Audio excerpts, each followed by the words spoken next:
studying Twelfth Night, in particular the final scene, and keen to make additional progress, you're in the right place. Stay tuned. You're watching Schofield on Shakespeare. Ogni pagina è nuova, sai, sarà ancora la storia di tutti noi. Solo chi corre può fare di te quello che sei. Juve, storia di un grande amore, bianco che abbraccia il nero, coro che si alza davvero. My usual reminder, please, that you need to have read Act 5, Scene 1 in full and thought about it before watching this video. If you haven't done that, go away and do that now. Time for my summary of a long, chaotic scene, dear viewers and subscribers. Following Feste's teasing insistence that he won't show Fabian Malvolio's "Get me out of here" letter, Orsino enters, keen to clap eyes on the glorious Olivia. Feste is characteristically clever and uses his customary logic to prove that he is the better for his enemies rather than his friends, for they will tell him frankly that he is an idiot, and thus he gets to know himself better. Orsino, delighted, pays out before that love-struck, dashing sea captain Antonio enters the stage with some officers, having been arrested way back in Act 3, Scene 4. Further details about Antonio's savage bravery at sea are revealed. He somehow managed to capture the noblest of Orsino's ships, and he was also involved in fighting, which led to Orsino's nephew Titus losing a leg. However, Antonio is more interested in talking about more recent mishaps, notably the supposed treachery of that most ungrateful boy Cesario, who is Viola and whom Antonio thinks is Sebastian. What is puzzling is that Antonio claims to have spent 3 months getting to know aforementioned ungrateful boy, and yet Orsino says that the latter has been with him for 3 months. Anyway, the conversation is cut short, and presumably the revelation delayed by the entrance of Olivia. For the first time in the play, we see Olivia and Orsino on stage together. The dynamics, predictably, are dismal, with Orsino reacting badly to Olivia giving short shrift to his staged declarations of love. Perhaps he should kill her. If not her, then why not Cesario, who, in his version, has supplanted him in her favour? Alarmingly, Cesario seems prepared to go along with this plan, unless she is just biding her time, knowing that it can only be minutes, surely, before Sebastian arrives to clear up all this confusion. However, it is a priest who is the next to enter on stage, not Sebastian, and he erroneously confirms the union between Olivia and who he thinks is Sebastian but is actually Cesario, who is actually Viola. Orsino is flabbergasted. The audience highly amused. However, before Orsino can petulantly walk off into the sunset, there are further distractions and ends tied up with the entrance first of a bleeding Sir Andrew and then a bleeding Sir Toby. The former rebukes Cesario, thinking he or she is Sebastian, for breaking his head for nothing. But a few minutes later, he finds out the truth about Sir Toby's real attitude towards him, when he is publicly labelled an absolute moron. Finally, Sebastian enters. Olivia is seemingly left orgasmic rather than foolish. The twins slowly and movingly celebrate their mutual survivals, and Orsino nips in and decides to get a piece of the action. Given that Cesario has frequently shown his devotion and admiration, why shouldn't he take this just confirmed female to be his wife? Viola can't get hold of her female clothing. In another random twist, her old friend the captain has been imprisoned following an intervention by Malvolio. But Orsino isn't too worried about all of that. Next up in this packing it all in scene, Olivia remembers Malvolio and Fabian reads out his letter. The bewildered, humbled steward enters the stage and soon finds out that he has been tricked. Mariah's handwriting is painfully similar to Olivia's. Even worse, it doesn't look as though he will be able to get any recompense. Fabian argues that actually there have been faults on both sides, including Malvolio's. Malvolio exits, vowing revenge. Orsino and Olivia plan for a great double wedding party at the latter's expense. The play ends with Feste singing a melancholy song about great quantities of rain. Phew. In this final video in the series, you're going to have so much to write about. There are some questions on screen now which could potentially result in essay-length responses. Spend as much time as you can writing extended answers to these questions, and as ever, the video will resume in 5 seconds' time. Press pause now to write your responses.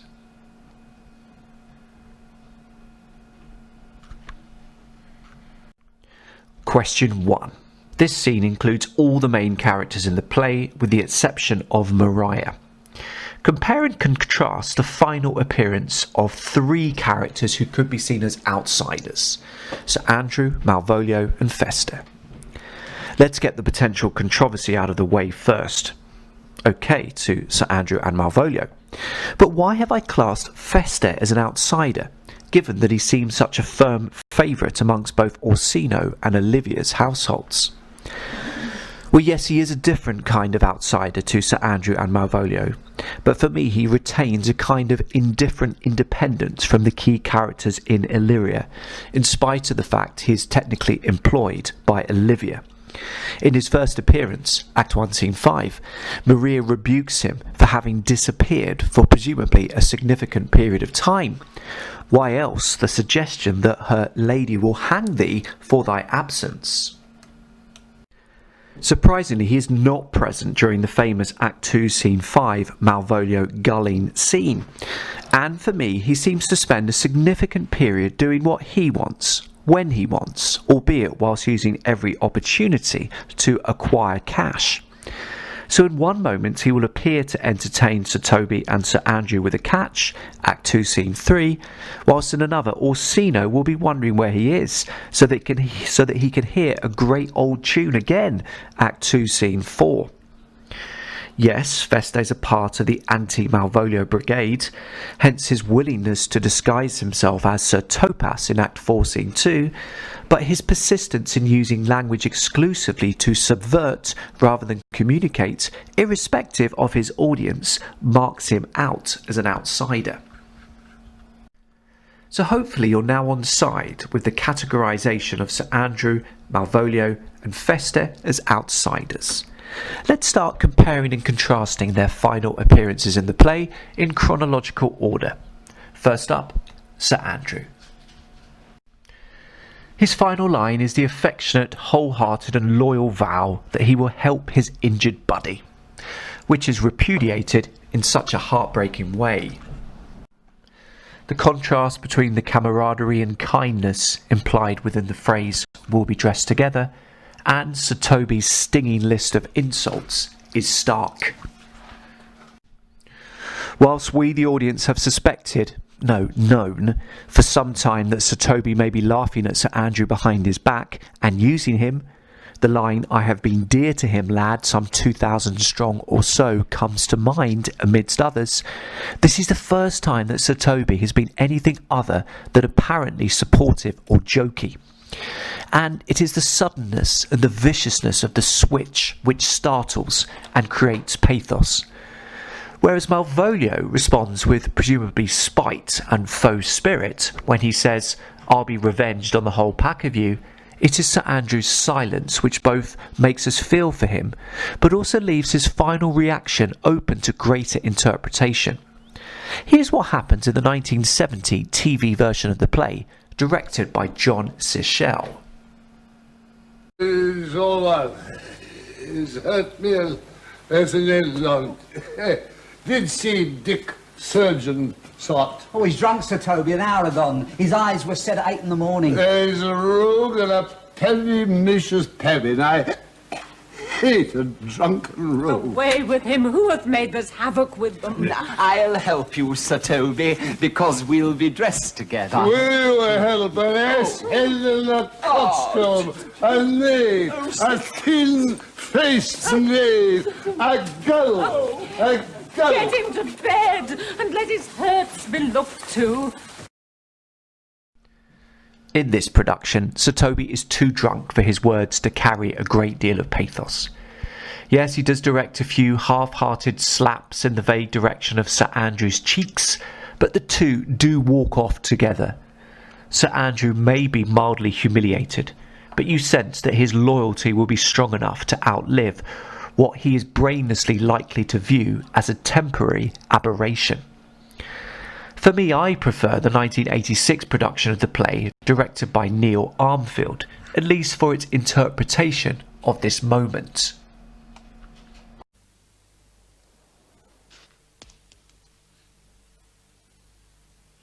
Sot. Did say Dick Surgeon, Sot? Oh, he's drunk, Sir Toby. An hour gone. His eyes were set at 8 in the morning. He's a rogue. I hate a drunken rogue. I'll help you, Sir Toby, because we'll be dressed together. Will you help? An asshead and a coxcomb and a knave, a thin-faced knave, a gull. Get him to bed. Let his hurt be looked to.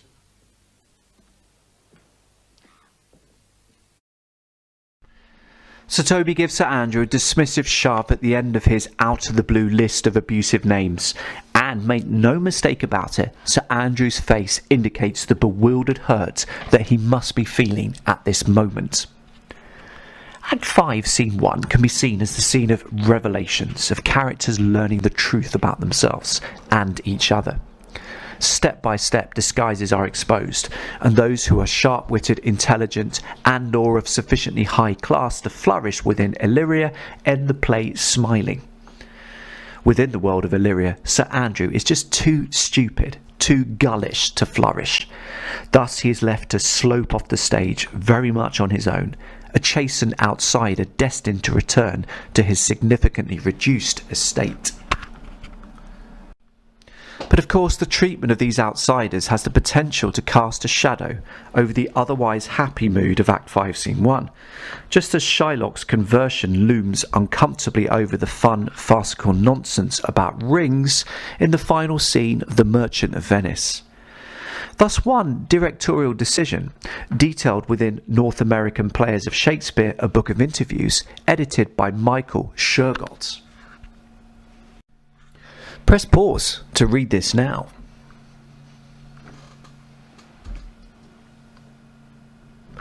There's too much license being taken here for my liking, too little account taken of the viciousness of Sir Toby's language, as seen in the I'm being deadly serious repetition of knave. Sir Toby and Sir Andrew actually really love each other. What absolute rubbish. Time to move on to Malvolio. And this question on screen immediately raises an important contrast with the treatment of that other outsider, Sir Andrew. Sir Andrew is only enlightened at the very end of his play about Sir Toby, and either never gets the opportunity to ask why or is too stunned to do so. Malvolio, meanwhile, does get to ask why. Just a shame it's in such a public sphere, something emphasised within Trevor Nunn's 1996 production. Filthy and bedraggled, he tries to rebuke Olivia in front of a cluster of smartly dressed officers and nobles, with scores of servants and maids watching from the staircase.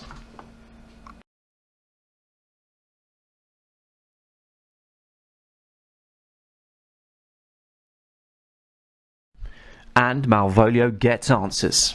He's been tricked, he's been gulled by Maria, with the likes of Sir Toby, Fabian and Fester playing a leading role in the amateur dramatics. So he is told directly the truth, whereas Sir Andrew has to infer it. Malvolio has to hear this painful truth in front of so many people. But is his humiliation more fitting? If we believe what Maria says in Act 2, Scene 3, he is an affection ass that cons state without book and utters it by great swaths. The best persuaded of himself, so crammed as he thinks with excellencies, that it is his grounds of faith that all that look on him love him. In other words, he memorises enormous quantities of material from books to quote and make himself seem more impressive. Well, hang on, that sounds a bit like the current British Prime Minister.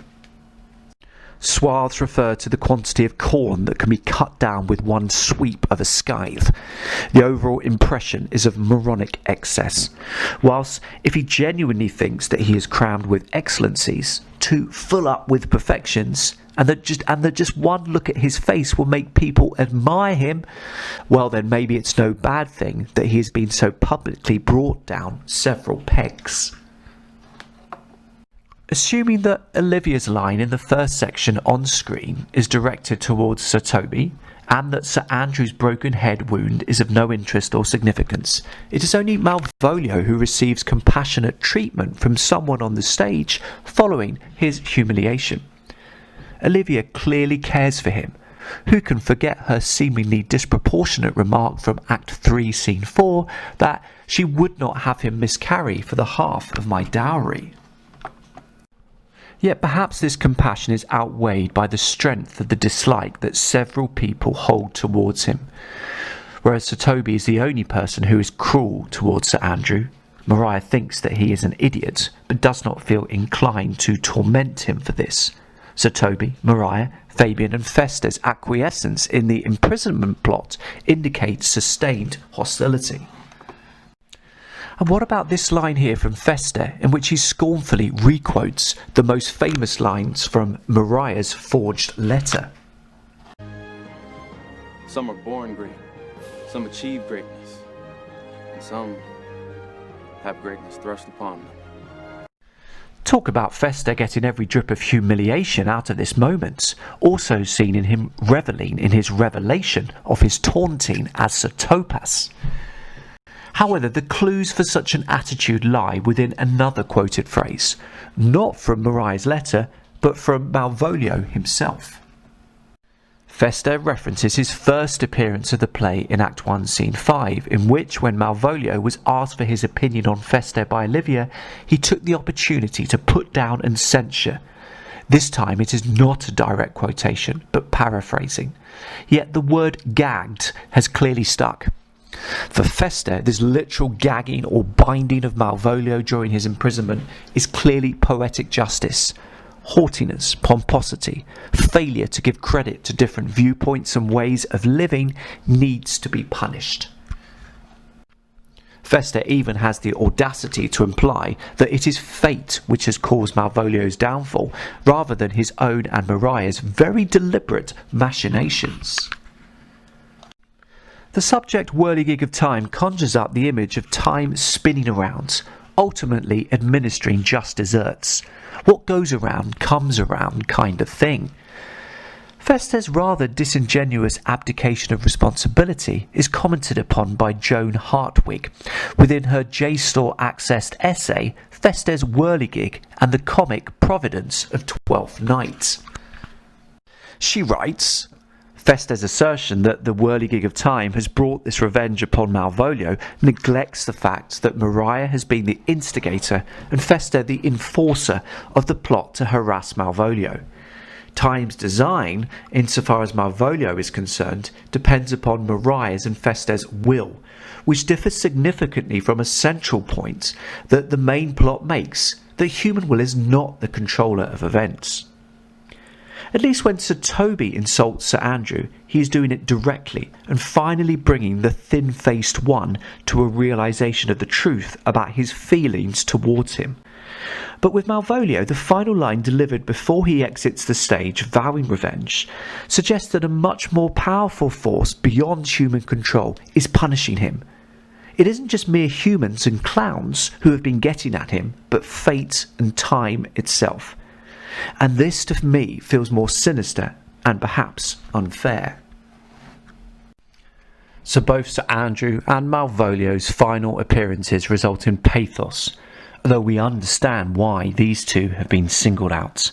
one because of his stupidity and the other because of his naked, conceited pretensions and inability to empathise with other perspectives. And what of Feste? Well, following his spiteful relish at Malvolio's expense, he is left alone on stage to close out the play with a song, the first verse of which is on screen now. The song takes us through different stages of his life. It may not be as detailed as Jacques's famous 7 ages in As You Like It, but both texts draw attention to the unglamorous, mundane transience of human existence. The use of a melancholy refrain in Twelfth Night seems to contrast with the largely joyful confusion and promise of hope that has come before. The thought of daily wind and rain is depressing, and perhaps suggests that in normal, everyday life outside the theatre, and note the explicit meta-theatrical reference in the final stanza, we can expect everyday difficulties and problems which in the magical world of this play have been largely absent. So this song highlights that a trip to see a comedy in the theatre can be wonderful escapism. On one level, we can interpret this as a useful promotional device. Your lives are ultimately depressing, so make sure you come back to the theatre soon. However, the use of the first person ensures that the song is also a personal narrative, and this is thus another contrast from Jacques's worldly wise wisdom in As You Like It. In each stanza, Feste apparently reveals the unsatisfactory nature of his own life. As a child, he was foolish, but it didn't really matter.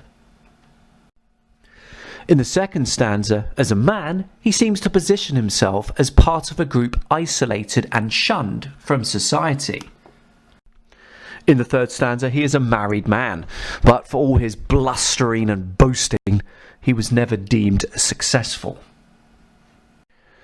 Meanwhile, in the fourth stanza, he seems to suggest that he was more a drunkard than a skilled lover. In the final stanza, he seems to hint at the overall insignificance of individual human lives. The world began a very long time ago, and the implication is that numerous humans have experienced similarly ordinary lives. So the lyrics to this song are lonely and point to a cycle of, at best, insignificance, at worst, human failure. Can you see now why I was keen to paint Feste as one of the outsiders? The lone singer of such a song must create an atmosphere far removed from the chaotic confusion, vibrancy, and excited expectations of consummation within the partnerships that have just been confirmed. Mariah and Sir Toby, remember, as well as Viola and Orsino, and Olivia and Sebastian. Of course, the music and instruments used to accompany these lyrics can make a difference to how we respond. Quilter's version is characteristically melodious. The rain might be raining every day, but when it brings us into G major, it doesn't sound quite so depressing.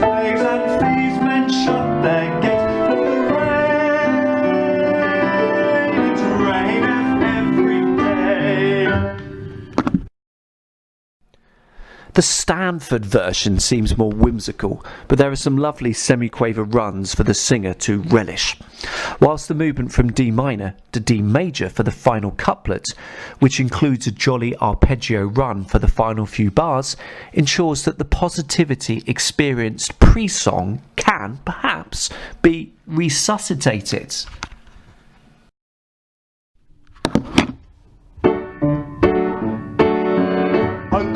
While ago the world began with a hey-ho, the wind and the rain. But not to one of strive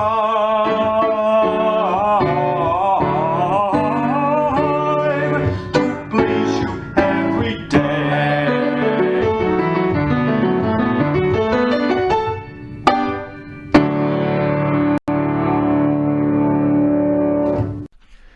A final thought on this question.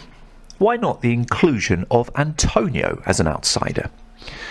Although in this scene he finds out that actually Sebastian wasn't a most ungrateful boy, he also finds out that the man he has been so devoted to for 3 months has married a woman on the hoof. How does he feel about that?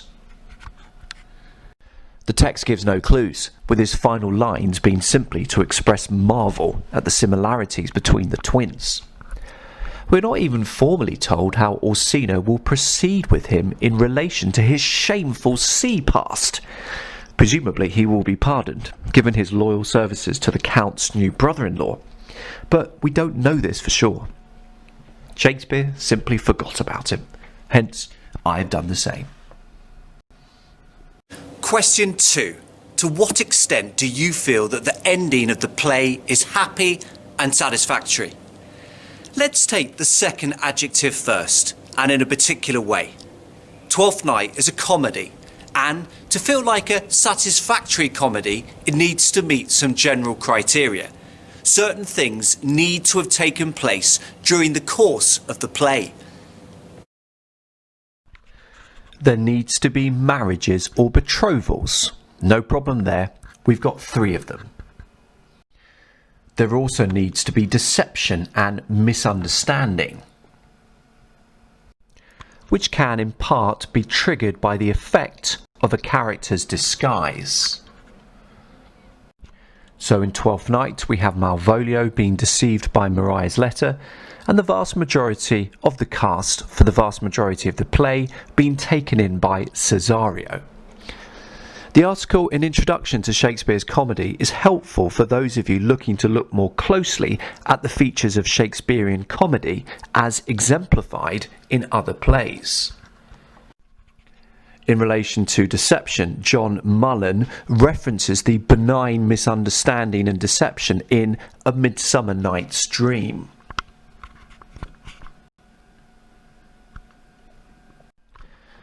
And in relation to disguise and gender, he references Dear Rosalind in As You Like It. Shakespearean comedies also frequently take place in imagined exotic locations. Think of Prospero's Island in The Tempest, the idyllic Forest of Arden in As You Like It, and the even more magical wood outside Athens in A Midsummer Night's Dream.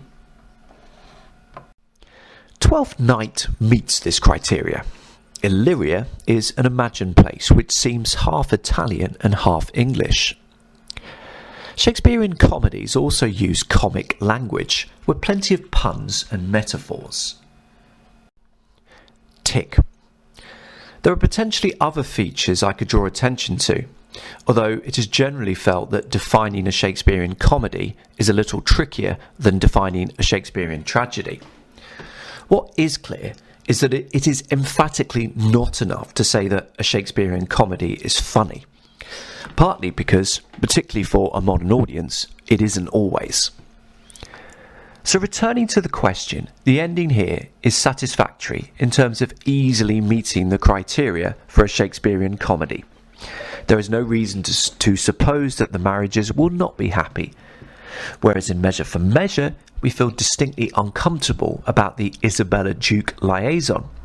In Twelfth Night, Maria will presumably keep Sir Toby in tow without too much difficulty. Olivia will continue to enjoy a pleasingly unconventional level of control over her household and hubby. And Viola, the cat that got the cream, will not be able to stop smiling. I have previously talked about the outsiders. Did they throw that much of a shadow over the ending? I would be inclined to say no.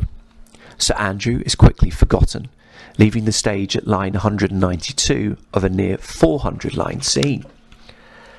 As previously agonised over in this and other videos, Malvolio's humiliation is partially merited, and we do know that Olivia is a benign force, largely for good within her household, when she isn't being distracted by bewitchments.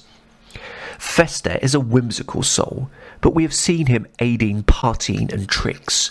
The fact his song has a lonely feel doesn't mean that we forget his previous key role as a festive facilitator.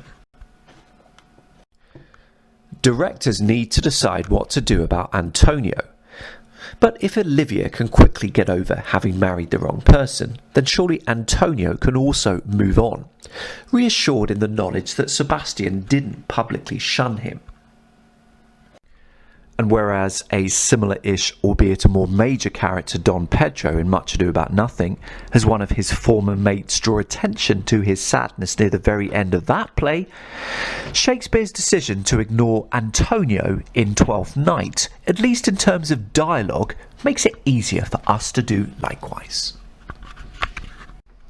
When we see the celebratory ending with the promise of a splendid knees up at Olivia's expense, some of our minds might return to Sir Toby's famously indignant question to Malvolio back in Act 2, Scene 3.